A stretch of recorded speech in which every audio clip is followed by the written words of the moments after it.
Le don de sang est un espoir de vie. À l'occasion, le 14 juin, de la Journée mondiale des donneurs de sang, l'Organisation mondiale de la santé rend hommage aux millions d'anonymes et de bénévoles qui redonnent le sourire à ceux et celles qui ont besoin de sang.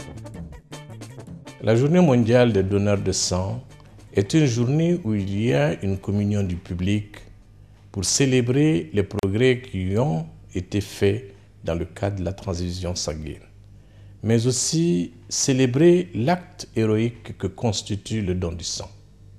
Cet acte revêt une importance particulière dans un contexte comme le nôtre, caractérisé par la prédominance des accidents de la circulation, des maladies transmises par le sang, des maladies qui résultent de la perte du sang, notamment les anémies que nous observons chez les enfants et les femmes qui accouchent dans des conditions difficiles et les grands blessés.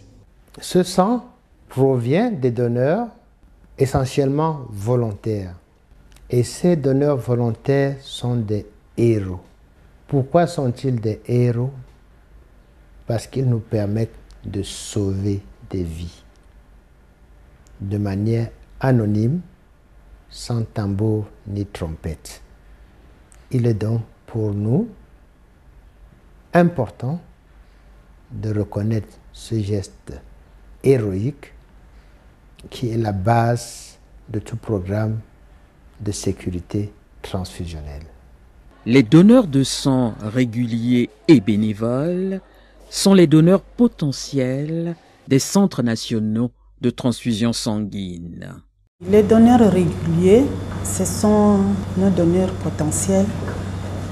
Pourquoi? Parce que nous contrôlons leur santé, leur sérologie tous les 3 mois et tous les 4 mois.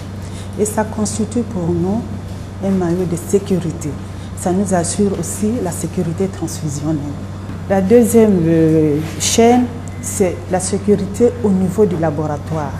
Là, nous sommes dans les labos de maladies transmissibles et le CNTS a comme objectif de tester à 100% les 4 marqueurs qui sont transmis par le sang.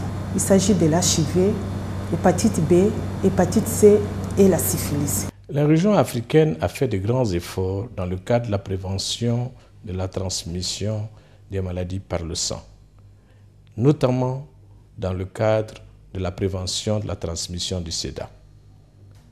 Les autorités nationales sont à féliciter par rapport à cela.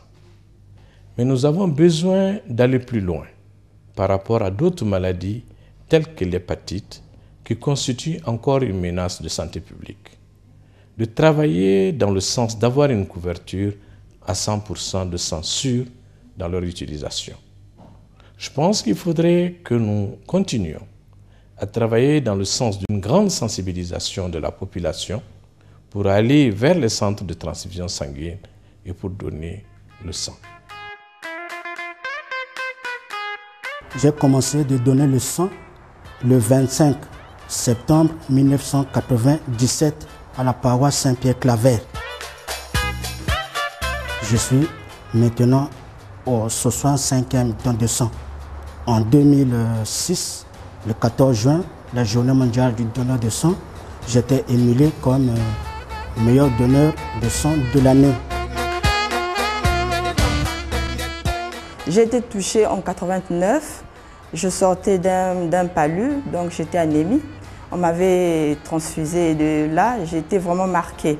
Et c'est de là que j'ai commencé à faire mon don. Je donne le sang depuis 5 ans déjà. Il faut qu'on donne le sang dans des banques de sang. Mon intérêt, c'est sauvegarder ma santé aussi. Toute personne en bonne santé, âgée de 18 à 60 ans, peut donner du sang. Les centres nationaux de transfusion sanguine, appuyés par l'OMS, y veillent scrupuleusement. L'appui de l'OMS s'étend également aux domaines suivants: développement et mise en œuvre des programmes de sécurité transfusionnelle, établissement de réseaux de laboratoires intégrés, formation de personnel, approvisionnement en dons de sang et mise en place de partenariats avec les associations de donneurs de sang. Et ici aujourd'hui, nous voulons vous parler de l'importance du don de sang. Nous allons dans les églises, nous allons dans les services, nous allons au niveau de l'armée. Et tout ce personnel, nous leur expliquons l'importance du don de sang et nous leur demandons de devenir donneurs bénévoles. Car l'un des objectifs visés par l'OMS, c'est faire que d'ici à la fin de l'année en cours, donc 2012, nous atteignions au moins 80% par rapport aux besoins du don de sang.